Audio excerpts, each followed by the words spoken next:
interesting team in the league is out. Minnesota, that's got some age, but much deeper, bigger roster, prevails pretty easily. Jimmy Butler only took 11 shots. Some of that is energy. Some of that was Kuminga had a lot of energy. Minnesota got great looks. All you had to do was look at the box score, and it tells you Golden State was tired. Minnesota shot 63%, dominated in the paint, had almost double the assists. They were moving very well. Julius Randle, 13 of 18 bully ball. The three best Warriors, Butler, Steph, and Draymond, all out of their prime. Two 35-year-olds and a 37-year-old, and they're only getting older. So all it took was a popped hamstring, and the house collapses. It's interesting, Jonathan Kuminga, who just doesn't work with Butler and Steph, he's great. He was great when Steph got hurt. So they'll be able to show that off, and he raised his market value. Because everybody has sort of understood that the Steph offense, that ecosystem, it's just not friendly to young players. You know, James Wiseman never got it going. Kuminga can't be on the floor with Butler and Steph. It just doesn't work. But he was the one guy last night that jumped off the TV. He was the one guy you looked at and thought, oh, he can go toe-to-toe with Minnesota's athletic bigs. So they'll have a market for him. And Pods is a guy you have to keep. He's got a market as well. But you're going to have to move off at least one of your really good young players. So the Warriors, to some degree, have become an antique store, and OKC is the Apple store right next door. And I think the Warriors are going to get worse every year unless they pull off a big, big deal for Kuminga. People are going to want Pods and Kuminga. They'll keep Pods. They view him as sort of a Steph, an emerging shooter that works with Steph. But I will say this, you know what it really reminds me of watching last night? So, Belichick took the hit for all of the shortcomings for the New England offense right before Tom left. But just consider New England and Belichick and Brady, the Warriors, Steph and Steve Kerr. They built a very high intellect, sophisticated offense, both Kerr and Curry and Draymond. It's very sophisticated. Young people struggle. And for years, everybody always said, well, why can't New England, why can't they draft a wide receiver? Well, some of it was, most of it was Belichick wasn't a good drafter. Some of it was Tom didn't want to babysit him. And so what you have the benefit of the brilliance of Belichick and the brilliance of Steve Kerr. You have the benefit of Brady and Steph. But these are so high-functioning, almost academic offenses, they don't play with kids well. New England didn't. That's why New England got old and slow really fast. Brady went young down in Tampa. And that's why when you watch OKC and you watch Indiana and you watch these young teams, Houston, and then you watch Golden State, some of it is on this offense that just doesn't play well with others under the age of 23 years old. That's what New England became. So I just think they're just getting a year older. I think all these Houstons, Indianas, maybe some degree New York still got some youth. Cleveland, I think those teams are getting better. Okay. And the Golden State Warriors beat the Houston Rockets. So, listen. This is really not that complicated. It's really not that hard. Steph Curry, one of the greatest basketball players of all time, the best player on the Warriors, went down, and then the Warriors lost. Please wake me up when you can point to when the Cavaliers ever won without LeBron James, when the Lakers ever won without Kobe Bryant, when the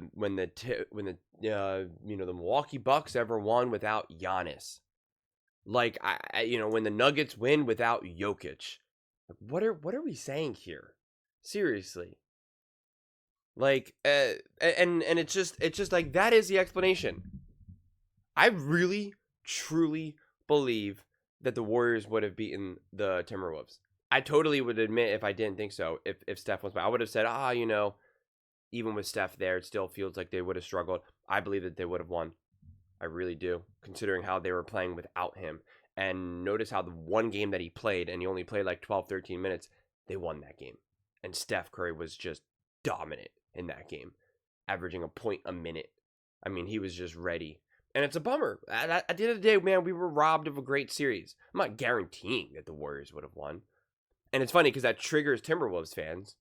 And they're like, oh, you're trying to invalidate, our championship. And it's like, one, you didn't win a championship.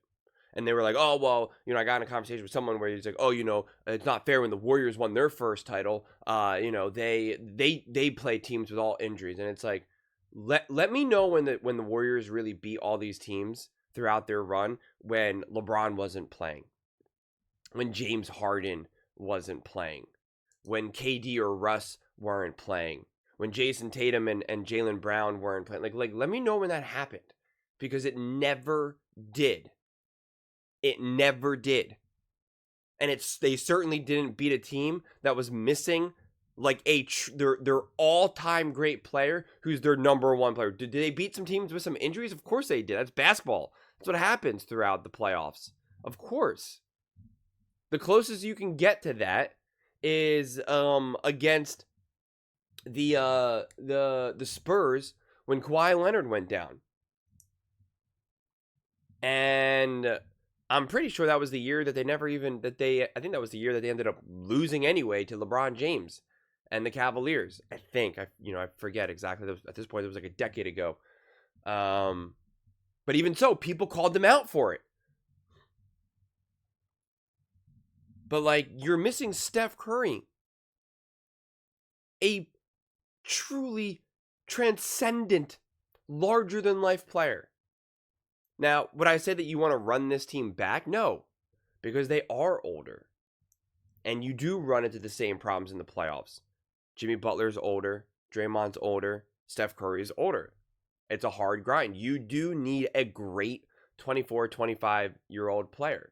It's kind of the Spurs at the end with Kawhi Leonard and Tim Duncan and Ginobili and et cetera. Like, I remember they were saying, like, they needed to, like, go to Kawhi and be like, this is your team now. Like, we're the old guys. You're the young guy. Like, this is your team now. You need to be the leader. You need to take over. And that was when they did then beat the Miami Heat, I think, like, 4-2 or something like that, which then, ended LeBron's run in Miami. And I just remember, like, that was the I think I saw an interview where that's what, like, Tim Duncan was saying, like, this is Kawhi's team. And that is what the Warriors need. And, listen, Jonathan Kuminga is pretty impressive athletically, but you could still see the reason why he doesn't work with Steph.